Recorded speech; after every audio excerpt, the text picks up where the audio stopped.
Hai saudara, dalam episod pertama Vantage kali ini, kami akan memperkenalkan kepada anda semua tentang koleksi fabrik dari Vantage.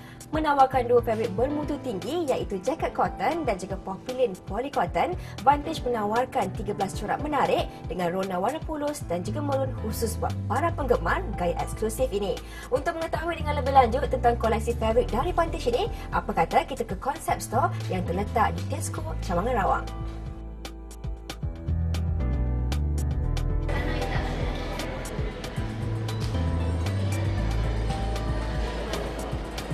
Sekarang ni kita bersama dengan orang tuanya iaitu Encik Lai Buniau. Apa khabar Encik Lai? Hai. Okey, Encik Lai boleh ceritakan kepada para penonton semua apakah yang terdapat di konsep store ni? Di konsep shop Vantage ni kita menawarkan berbagai produk lah, iaitu barangan porcelain. Kita ada juga menawarkan sofa dan baru-baru ni kita menawarkan pula fabrik Vantage ni. Dan ramai yang dah tahu tentang porcelain dan juga perabot dari Vantage, tapi ramai tak tahu tentang fabrik Vantage yang ditawarkan. Mungkin Encik Lai nak ceritakan apa yang membuatkan Encik Lai berminat untuk menjual fabrik Vantage ini? Yang saya berminat menjual fabrik Vantage ni sebabkan dia menawarkan corak bunga yang terkini dan dia mempunyai satu kebaikan, iaitu dia dilindungi oleh satu lapisan kita panggil dia stain guard. Dan stain guard ni adalah satu lapisan yang menjaga permukaan fabrik ini daripada kotoran cecai ataupun debu.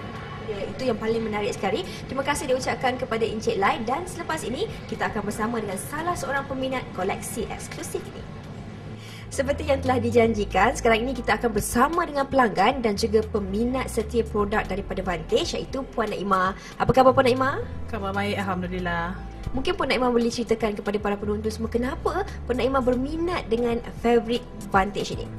Saya suka sangat dengan fabrik Vantage kerana ia berunsurkan Inggeris. Dia sangat cantik dan dia kualitinya bermutu tinggi dan tahan lama. Bila bercakap pasal konsep Inggeris ni, ramai sangat antara penonton-penonton semua yang berminat nak membuat konsep Inggeris tapi tak tahu bagaimana nak mengadaptasikan ruang dengan barangan yang ada. Jadi mungkin Puan Naimah boleh kongsikan sedikit tips bersama para penonton. Bagi saya terapkan konsep Inggeris ini di ruang tamu rumah saya. So jadi saya supaya tak nampak terlalu crowded. Di ruang lain saya menggunakan konsep yang berbeza kerana ruang tamu bagi saya adalah tempat saya seisi keluarga untuk bersantai lah.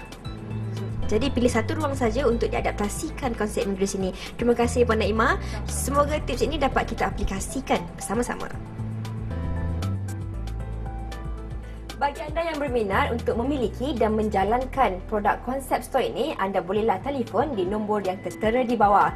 Dan untuk anda semua juga, jangan lupa Vantage akan mengadakan jualan ulang tahunnya pada 1 hingga 4 April ini bertempat di Vantage PJ. Jadi, jangan lepaskan peluang ini.